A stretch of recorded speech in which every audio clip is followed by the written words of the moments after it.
வேலூர் இப்ராஹிம் பாஜகவை சேர்ந்தவர், அவரை களமிறக்கி விட்டாங்க. ஹெச் ராஜாவே தேவல போல இருக்கு. இப்ராஹிம்னு பேரை வச்சுட்டு அவர் பேசுனது முழுக்க வன்மத்தின் உச்சம், வன்ம குடோன் அப்படின்னு தான் சொல்லணும் போல இருக்கு. மாண்புமிகு உத்தரப்பிரதேசத்தின் முதல்வர் யோகி ஆதித்யநாத் இஸ்லாமியர்களுக்கு ஒரு கோரிக்கை வைக்கிறார். வெள்ளிக்கிழமை நீங்கள் தொழுகைக்கு போவீர்கள், அதே அன்றைக்கு தான் ஹோலி பண்டிகை வருகிறது. இஸ்லாமியர்கள் உங்களுக்கு சகிப்புத்தன்மை இருக்குமே ஆனால் ஒருவேளை கலர்பொடி வீசிட்டா கூட அது ஒரு பெரிய விஷயம் இல்ல, நீங்க தொழுகைக்கு போட்டா பிரச்சனை இல்ல. எது இவன் வெள்ளை சட்டை வெள்ளை வெட்டி கட்டி இவங்க இஸ்லாமியர்கள் தொழுகைக்கு போவாங்க. அப்ப எவனா ஹோலி பண்டிகைங்கிற பேர்ல கலர் பொடியை மேல தூவிட்டா அட்ஜஸ்ட் பண்ணிக்கணும்.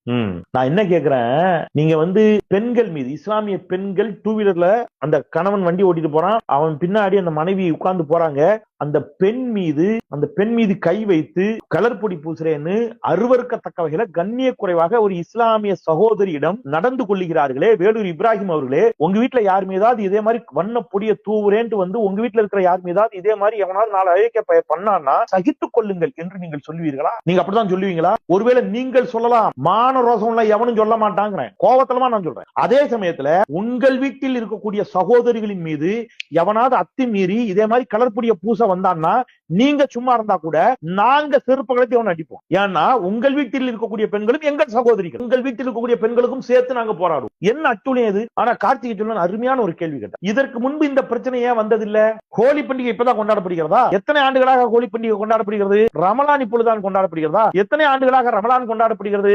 அப்ப இத்தனை ஆண்டுகளாக ரமலான் கொண்டாடப்படுகின்ற பொழுது வராத பிரச்சனை, இத்தனை ஆண்டுகளாக ஹோலி பண்டிகை கொண்டாடப்படுகின்ற பொழுது வராத பிரச்சனை இப்ப மட்டும் பாஜக ஆட்சியில மட்டும் ஏன் வருது அப்படின்னு ஒரு கேள்வி, நியாயமான கேள்வி. அதுக்கு வந்தால் சொல்றாரு, சில மாநிலங்களில் குறிப்பாக முகலாயர்கள் எங்கெல்லாம் ஆட்சி செய்தார்களோ, எங்கெல்லாம் அவர்கள் அடக்குமுறை மேற்கொண்டார்களோ அந்த இடத்தில் அந்த வழியும் ரணமும் அங்குள்ள இந்துக்களுக்கு இருக்கிறது.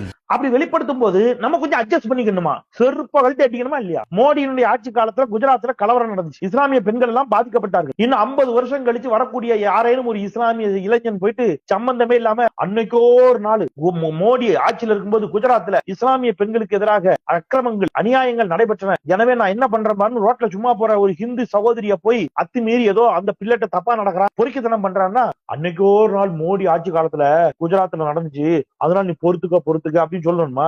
ஏன்னா காட்டு மிராண்டித்தனமான வாதமா இருக்கு. அவர் வேலூர் இப்ராஹிம் கேக்குறாங்க, எப்பொழுது பார்த்தாலும் பாரதிய ஜனதா கட்சி மக்கள் நலனுக்காக, குறிப்பாக இஸ்லாமியர்கள் நலனுக்காக ஒரு விஷயத்தை கொண்டு வருமையானால் உடனேயே அது எப்படி கொண்டு வர முடியும்? பாஜக என்றாலே இஸ்லாமியர்களுக்கு எதிரானது, பாஜக முழுக்க முழுக்க இஸ்லாமியருடைய உரிமைகளை பறிக்க போகிறது என்கிற ஒரு பொய்யான திரிபுவாதத்தை திரும்ப திரும்ப சொல்லிக் கொண்டிருக்கிறார்கள். சொல்றாங்க. நான் அந்த உதாரணத்துக்கு தான் வரேன். இப்போ நீங்க ஒரு விஷயத்தை சொல்வதா இருந்தா முன்னால் இருக்கிற ட்ராக் ரெக்கார்டை எடுக்கணும். கொஞ்சம் அங்கே பாரு கண்ணா. பாஜக ஆட்சியில் இஸ்லாமியர்களுக்கு என்ன பாதிப்பு? நான் தான் கேட்டேன், நீங்க கோமால இருந்தீங்களான்னு. ஹசிஃபா என்ற ஒரு சிறுமிங்க, ஒரு சின்ன பிள்ளை, கோயிலுக்குள்ள வச்சு அந்த பிள்ளைய பாலியல் பலாத்காரம் செஞ்சு 3 நாளா பட்டினி போட்டு கொன்னு விட்டானுங்க. அந்த கொலகார கும்பலுக்கு ஆதரவாக பாஜக அமைச்சர்கள் தேசிய கொடி ஏந்தி ஊர்வலம் போனார்கள் ஜம்மு காஷ்மீர். இஸ்லாமியர்களுக்கு எதிரான கொடுமை இல்லையா இது? கொடுமை இல்லையா? பில்கிஸ் பானுவை கூட்டு பாலியல் உள்ளுறவு செய்து அவ குழந்தைய 3 வயது குழந்தைய அடிச்சு கொன்னு அந்த கொடூர வழக்கின் குற்றவாளிகள், நீதிமன்றத்தால் தண்டிக்கப்பட்ட குற்றவாளிகளை பாஜக அரசு விடுதலை செய்தது. ஏன் விடுதலை செய்தீர்கள் என்று கேட்ட because they are all Brahmins என்று பாஜக எம்எல்ஏ சொன்னார். இது இஸ்லாமியர்களுக்கு எதிரான கொடுமையான கொடூரம் இல்லையா இது? 90க்கும் மேற்பட்ட இஸ்லாமியர்கள் ஒரே இடத்தில் கொன்று குவிக்கப்பட்டார்கள் குஜராத்ல நரோடா பாட்டியல. முதல் குற்றவாளி மனோஜ் குக்ரானி, அந்த மனோஜ் குக்ரானியை பெயில்ல விட்டுட்டு அந்த மனோஜ் குக்ரானியுடைய மகள் பாயல் குக்ரானிக்கு அதே நரோடா பாட்டியா தொகுதி தேர்தலில் போட்டியிட வாய்ப்பு கொடுத்தது பாஜக. இது இஸ்லாமிய விரோதம் இல்லையா? கஃபீல் கான் என்ற மருத்துவர் குழந்தைகளுக்கு ஆக்சிஜன் சப்ளை செய்தார் என்ற ஒரே காரணத்துக்காக அவரை கொடூர சட்டத்தின் கீழ் கைது செய்தது பாஜக உத்தரப்பிரதேச அரசு. இது இஸ்லாமிய விரோத போக்கு இல்லையா? நீங்க கேரளால இருந்து சித்தி காப்பான் என்ற ஒரு இளைஞன், அவன் உத்தரப்பிரதேசத்தில் செய்தி சேகரிக்க போன ஒரு ரிப்போர்ட்டர், இஸ்லாமியன் என்ற ஒரே காரணத்துக்காக UAPA என்ற கொடும் சட்டத்தின் கீழ் 2 ஆண்டுகள் பிணையே கொடுக்காமல், ஜாமீன் கொடுக்காம உள்ள வச்சிருந்தீங்களே, அது இஸ்லாமிய விரோத போக்கு இல்லையா? பாபர் மசூதியை இடித்தது இஸ்லாமிய விரோத போக்கு இல்லையா? என்னங்க என்ன என்ன என்ன பேசுறாங்க பாருங்க. என்ன செய்து விட்டோம்? உத்தரப்பிரதேசல இஸ்லாமியர்களுடைய வீடுகளை எல்லாம் புல்டோசரை வைத்து இடிக்கிறாரே யோகி ஆதித்யநாத், அது இஸ்லாமிய விரோத போக்கு இல்லையா?